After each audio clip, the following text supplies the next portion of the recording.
Seal करो बोलता, गिनती करो, अभी के उसमें टैक्स लगाओ।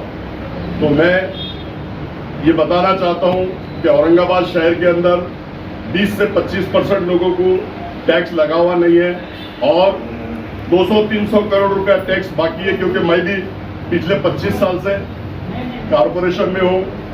कारपोरेशन में हर बार आप देखो प्रोजोन पे कितने करोड़ टैक्स रुका हुआ है, टावरों पे रुका हुआ है, अनेक बड़े बड़े कॉम्प्लेक्स, बड़े बड़े कमर्शियल पे टैक्स रुका हुआ है। लेकिन ये डराने की कोशिश करता है, टॉर्चर करने की कोशिश करता है और ब्लैकमेल करने की कोशिश करता था। अफसर खान सिवाय अल्लाह के किसी के बाप से डरता नहीं। तेरे जैसे कई खासदार, कई आमदार आएंगे चले जाएंगे, लेकिन अफसर खान एक ऐसा पहाड़ है कि जहां बैठा है तेरे जैसे कई तूफान आके टकरा के चले जाएंगे और अफसर खान झांके वही रहेगा। अभी मैं आपको बता दूं कि जब 2014 में वो पहली बार आमदार बना, उसकी मंत्रालय से जो पेमेंट मिलती 1 लाख रुपए मिलती। 2017 में उसमें जिस घर में वो रह रहा मन्नत, उसको उसने लिया 95 लाख में ऑन रिकॉर्ड, जबकि इसकी कीमत 2 से 2.5 करोड़ रुपया है। ये सिडको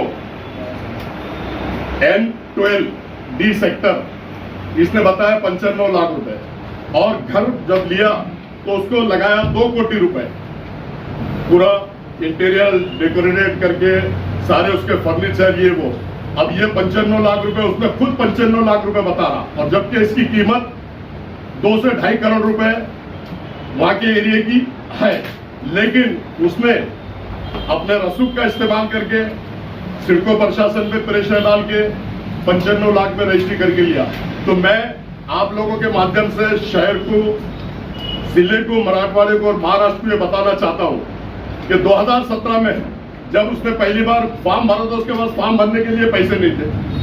हमारे आरिफुल्ला ने भरा थे फॉर्म के पैसे। तो ये 3 कोटी 3 साल में आई कहां से, जबकि 3 साल में उसकी अगर पेमेंट लगा दे तो 36,000 रुपए होती। उसमें से उसके गाड़ी का भाड़ा, उसका डीजल, उसकी अपनी फैमिली का खर्चा, अब उसको माइनस कर दो 18 लाख रुपए, 18 बचे। तो 18 लाख में बचने के बाद 2017 में वो 3 कोटी की प्रॉपर्टी कैसे लेता और बनाता है। ये पैसा आया कहां से? ये सबको ब्लैकमेल करके, सबको टॉर्चर करके, सबको घुमा के वहां से पैसा आया। ये होगा 1 नंबर मन्नत। अब दूसरा मैं आपको बताने जा रहा हूं, और इतनी भव्य इमारत बनाया, इतना बड़ा मन्नत बनाया, और मैं उसने सिर्फ 25 और 26 में, 17 में लिया, 25 और 26 में टैक्स लगाया, और इसका टैक्स कितना है? 4,000 रुपए। कितना? 4,000, जबकि उसको टैक्स लगना चाहिए 20,000 से 25,000।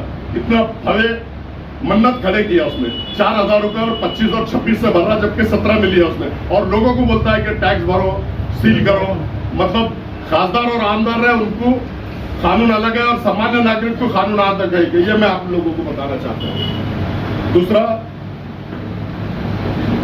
लतीफ दुर्रानी से जो प्लॉट लिया उसने एफिडेविट करके दिया सिडको को, 2 करोड़ रुपए इसकी कीमत उसने बताया, जिसमें से उसने आरटीजीएस करके दिया पैसे, और इसके साथ एक इम्तियाज जलील, खलील, महबूब जानकर, ये दोनों ने पार्टनरशिप के लिए जानकर, महबूब जानकर ने, और इसमें ये एफिडेविट दिया उसने कि सिडको के अंदर मेरी कोई प्रॉपर्टी नहीं है, जबकि ऑलरेडी ये मन्नत उसके नाम पे है। और सिडको का नियम ऐसा है कि एक शख्स को एक ही प्रॉपर्टी दी जाती है, एक ही भूखंड दिया जाता है। इसने दिशा भूल करा, तो मैं पूछना चाहता हूँ सिडको प्रशासन से, क्या आप इसने फसवनुक करा, एफिडेविट दिया, तो आप गुना दाखिल करेंगे?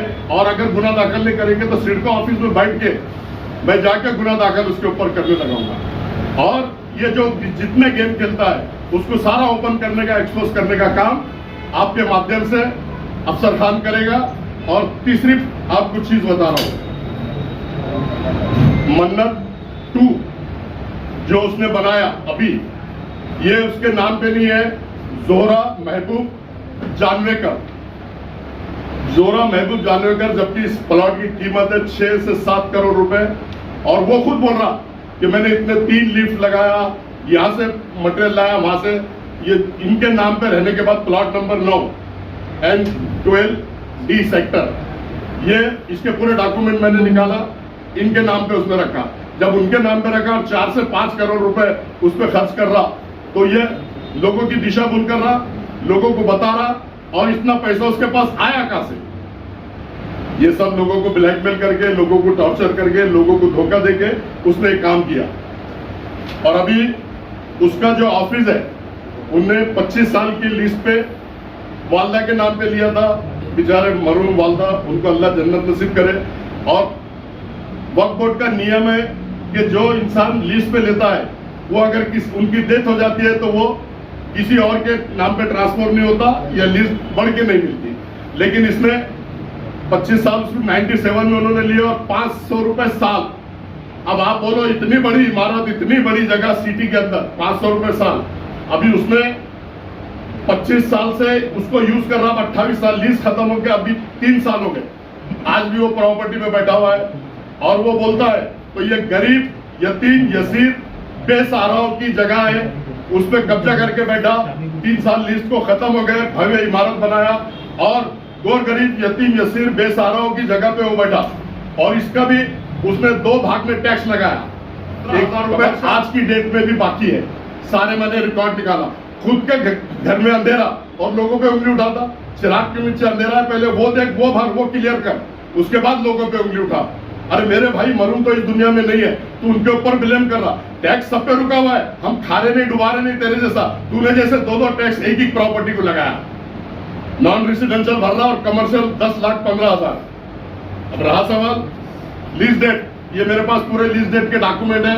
मैंने माहिती के अधिकार में पूरे वक्त सेक्रेटरी को दिया, चेयरमैन को दिया, मिनिस्टर को दिया, सबको दिया कि इसकी लीज खत्म हो चुकी। 3 साल से वो वहां रह रहे कैसा, ऑफिस चला रहा कैसा उसका, और वहां पर कमर्शियल एक्टिविटीज कर रहा। और वहां पर 20 दुकानें निकल सकती, 10 फ्रंट में और उधर से भी रास्ता है 10 बैक साइड में।